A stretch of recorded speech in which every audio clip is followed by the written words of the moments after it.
In this video, I would like to share my vision of education is going to get happen, or my vision of this next decade. I strongly feel that this decade, which is right before us, which starts from 1st January 2020 and would end up 31st December 1st January 2020, and which would end up 31st December 10 years from now. This decade would be a very tough decade in the history of humanity. This is my prediction. According to me, in this decade, we will see lots and lots of devastation.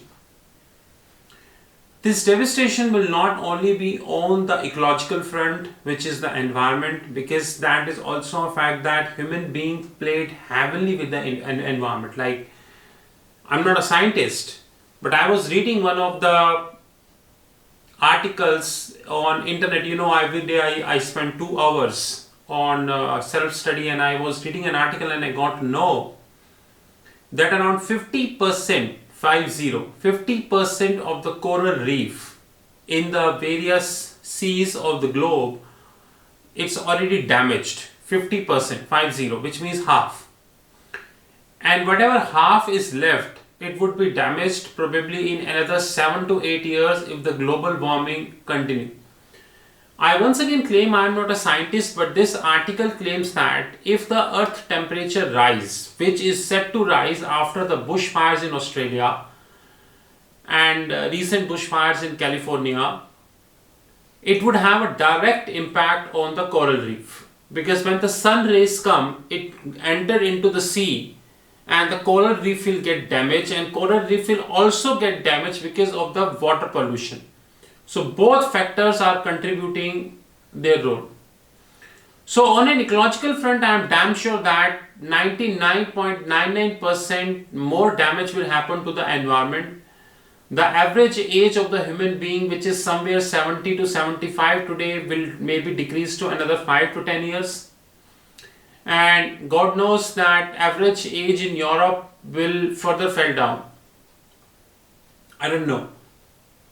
When it comes to the technological part, I strongly feel that technology will definitely rule the show. But having said that, in this current decade, technology, untested technology will rule the show.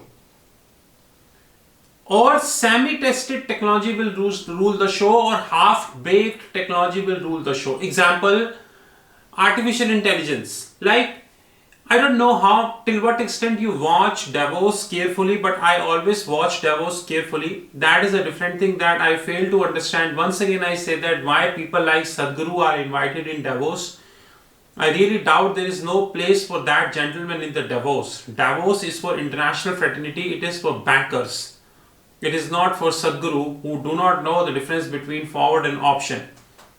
And by the way, somebody wrote a comment that Sadhguru is invited because he asked to speak on environment. Then I think Greta did a better job than Sadhguru.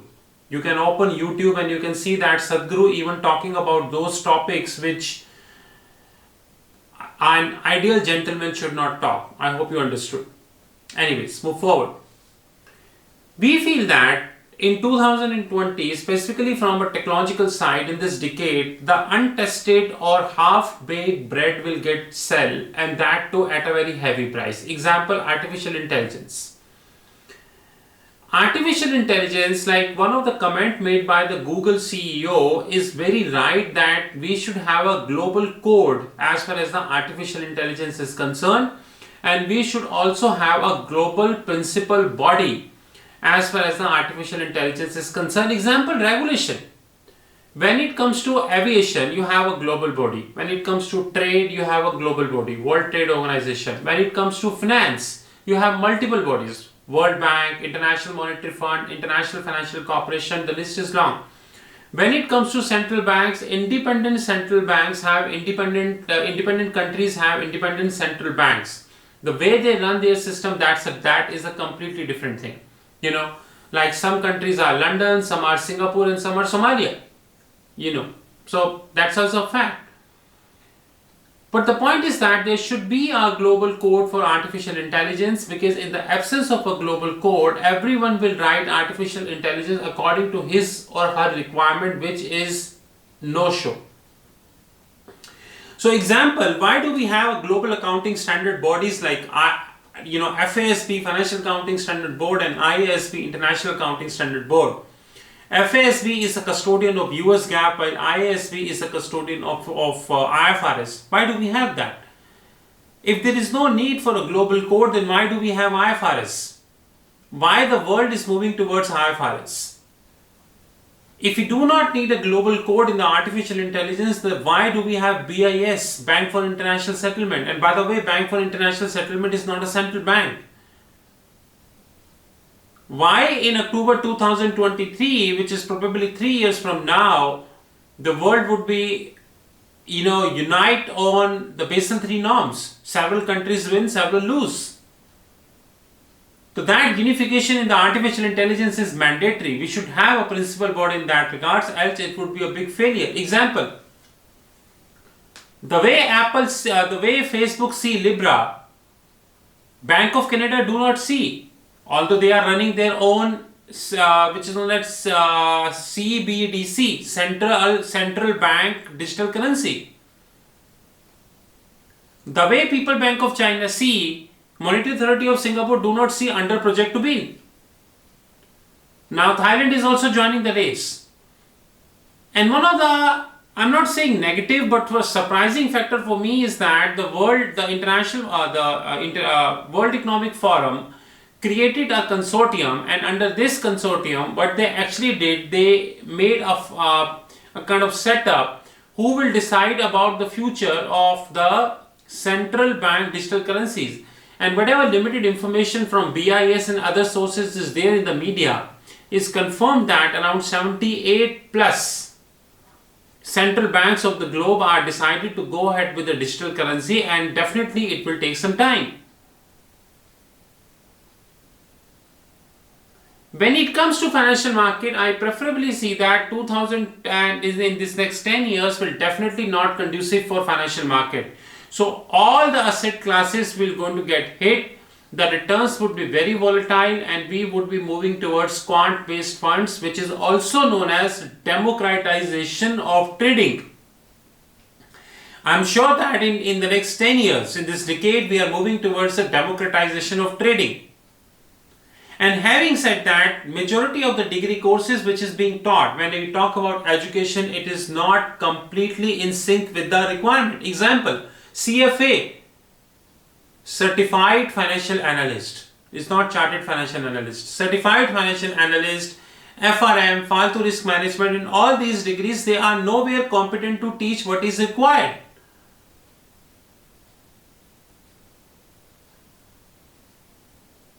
Algorithm trading, high frequency trading, this will definitely rule the show. So what happens actually in this decade, which I can envisage, and by the way, Treasury Consulting is well prepared, it would be like that the world will divide it into two parts. Now the first part would definitely be controlled by 1% or 2%. They are not the wealthiest people, 1% and 2% brainy people. And the rest 98% part would be on the other side. So they are the decider and they are the follower. I am not dividing this 1-2% based upon wealth. Wealth is nowhere in the picture, by the way. They are those people, those who are experts of artificial intelligence, machine learning, virtual reality, augmented reality, quant funds, quant strategies, and all these things. And they are the people, those who are still accustomed with the obsolete technologies, Excel, PowerPoint, Word, CFA, FRM, CPA, and all these degrees. So they do not leave the, which is conventionally known as your comfortable, which is area of comfort. They don't leave their area of comfort, while they will take a pain and leave their area of comfort, and they will rule this 98%. But story do not end here, rather story starts from here. Is that the biggest fear I have is that if there is a cartelization that will happen at this 2%, then this cartelization might stop the innovation, rather it will rule. Example, Mr. Jobs created Apple. I'm using Apple phones. Mr. Jobs was not having any intent of cartelization. He was carrying an intent to better the mankind, better the humankind. That is why he created a lovely product. iPhone 11, iPhone X, iPad, iPad Pro and whatnot. The list is very long. Mr. Gates never had any intent of cartelization. He created cloud, Microsoft, Xbox and all these different kind of products. Warren Buffett never thought about cartelization. He always wanted to spread the financial knowledge, and the list is very long. But the problem I am facing in this decade is that this lobby is not Steve Jobs, not Warren Buffett, not Larry Ellison, not anyone. They are not looking for mankind, rather they are looking for money, because they know that majority of these players who are in this 98% circle, they do not know how the things to get done. Example, how many of you, those who are watching the video, ever got a chance to think about that Project Ubin, which is one of the, I can say, glamorous project by Monetary Authority of Singapore, wherein they wanted to digitize SGD, Sing Dollar, and MAPS is one of the platform that play the role. By the way, MAPS is Monetary Authority of Singapore Electronic Payment System. It's a real-time gross settlement system covering security, interbank and multiple stuff. How many even bother to read about Project Ubin, Project Jasper, the project by Thai government? And there are multiple such projects. We don't read that. Henceforth, we are servant to these people, those who read shallowly and explain to you. Like there are multiple mistakes which we have in Project Ubin. And this is, we going to let this know before 15th of February, on or before 15th of February. So next decade, when it comes to environment, it would be very difficult. When it comes to technology, it would be ruled by a few people or probably a few corporates, just like Amazon, Google, Microsoft, Facebook, maybe few. When it comes to education system is completely obsolete worldwide now. That's a different thing, that India as a country is more obsolete education system than Singapore, Finland and all. The so-called degrees like CFA, FRM, GARP, CPA and all, they are nowhere teaching what is supposed to get taught. So the kids who is passing out is not aware about what is happening.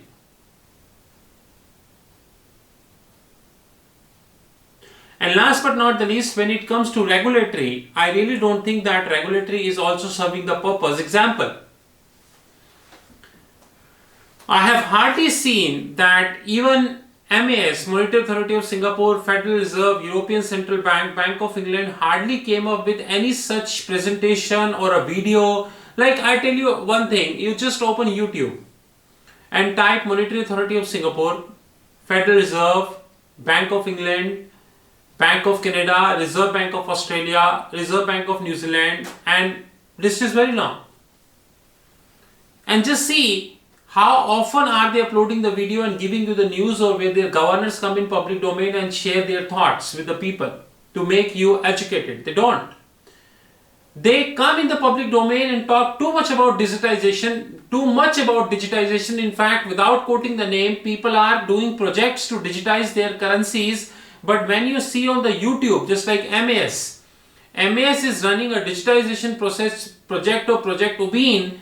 But when you go to YouTube and talk about MAS, see Monetary Authority of Singapore, you will see that they are having negligible presence on YouTube. And they are really not interested to give the knowledge on the YouTube from where they can reach to millions. Well, MAS is not an exception. Almost all central banks are in the same league. In education front, I strongly feel that in the next 10 years, because one thing which I notice, and I know that most of the people do not like, is that in education front, people have stopped reading. It is 3:30 in the morning. And by the time this video will conclude, it would be roughly 3:45. and I would be sleeping and again wake up at 10, 10:30 or 11 in the morning. So we need to take some pain to get people educated. Last but not the least, I strongly feel that this decade would be very tough decade. But having said that, for all the people, those who are functionally competent people and those who wanted to challenge the status quo, I strongly feel that this decade would surely be a very interesting decade. But having said that, it will not be easy for them also, because cartelization is always a problem. There is no country in the globe where cartelization is not going. No country is an exception without quoting the name. Every country is having one or another form of cartelization. You agree or disregard, that is our problem. But cartelization is there. In the countries like India, the cartelization is very apparent, while in the countries like few countries in Southeast Asia, cartelization is not apparent, but it is there. But one thing I am sure that in 2000 and from 2020 to 2030, this cartelization will tune down, because a lot of changes would happen in the technology, and the people, those who are competent, they will come forward for that. This decade would be known for digital currencies. This decade would be known for central bank digital currencies. This decade might be known for central bank digital tokens for retail. It might be known for wholesale tokens or retail tokens. This decade might be known for the enhancement of artificial intelligence and could be natural language processing, shortly known as NLP. This decade might be known for, because we can have NLP engine available for sale. This decade might be known when the fixed protocol might be went down, This decade would be known for so many unknown factors we do not know. But one thing I'm sure about this decade is that this decade would surely be very interesting. On an education front, I don't see there is much enhancement that would happen in education front, but around 2 to 5% enhancement would happen. More or less, education system would remain the same. Regulatory also not very conducive, because majority of the regulators have stopped working, they have stopped learning, they have stopped accepting the challenges. So I really don't think that nothing big would happen. But on a technological front, I'm sure lot of good stuff would get happen. But one doubt I have, this 2% would definitely be ruling this 98%, and unbaked or half-baked products will come in the market to get served, which creates confusion, issues, and maybe faults, maybe crashes. This is what our vision of this decade, and I'm damn sure that thousands and millions of jobs will cut down. Retail, cement, manufacturing, banks, financial institutions, you name, cutting will happen everywhere. No one will be an exception, no country will be an exception. So India, Singapore, Hong Kong, Dubai, London, US, Russia, China, Denmark, Sweden, all, whatever you name, no one would be an exception. This decade would be, according to me, the toughest decade the human mankind would face. And it would be a decade when the survival of the fittest would come true. The person who is fit would survive, the person who is not fit will definitely not survive. With this, we thank you very much, and just to let you know that be careful, be alert, be hard work, be smart worker, and adapt as early as possible. Because if you do not adapt, you are gone, that's for sure. Because this decade will never give any opportunity to the people, those who are sleeping. That I assure you. By the way, I wanted to share one news also, that CIBC Bank said in public domain yesterday that they are going to be cutting undisclosed quantity of the jobs in next few months. Goldman, JP Morgan, UBS, Barclays, Morgan Stanley, HSBC, Deutsche, ANZ, Westpac, CBA, everyone, and now CIBC, Maybank, all banks are firing. And they are not firing 100 to 100, they are firing thousands of people at one go. So be careful.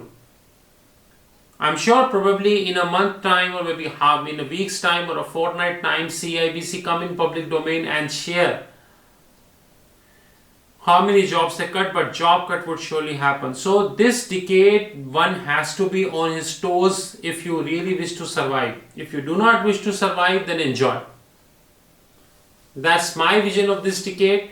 It's not scary, but one thing I know that this decade would definitely be interesting. You are on your toes, a lot of innovation will happen. You need to come forward and you need to challenge central banks or probably any regulator.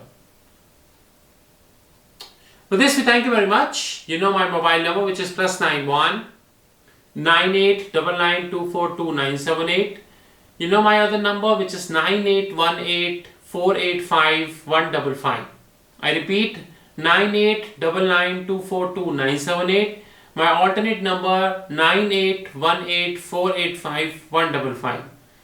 You know our fixed income platform, www.fixedincome.global.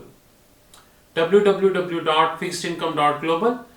Have a great time, and we are awake, we are vigilant. We know that things are happening. We know that quant funds is coming. We know that around $360 billion worth of mutual fund is running via quant. We know that equity, ITF, ETF, FX, FICC, robo-advisory is shaping up. We know that Citibank is launching digital investment tool on the mobile phone. We know that 4,000 plus hedge funds is closed in the last 5 years and many are on the cards. We know that you name the bank and every bank is firing. We know that central banks, without quoting the name, and more videos will come, they are in a haste to implement the digital currency without even knowing that what would be the consequences, or all the stakeholders are agree or their infrastructure is ready on all. We know that the startups are getting funding, those who do not deserve, and at the end they wind it up. We know that the real estate sector is moving towards crash. 2 more companies in the real estate crashed in Singapore. 2 more. We know that e-commerce, which will truly be e-commerce from the back-end side in this decade. There are so many factors which are happening and we need to be careful that how we will shape it up. Now there are, last but not the least, there are 2 options for you. Option number 1, either you continue to sleep and let the fate decide where you should be, or you come, take a step and move with your fate and let the fate decide. You deserve more than the fate gave to you. Choice is yours. You know my mobile number, you know our fixed income platform. This was our vision about this decade and a lot of interesting videos on the card. Have a great time.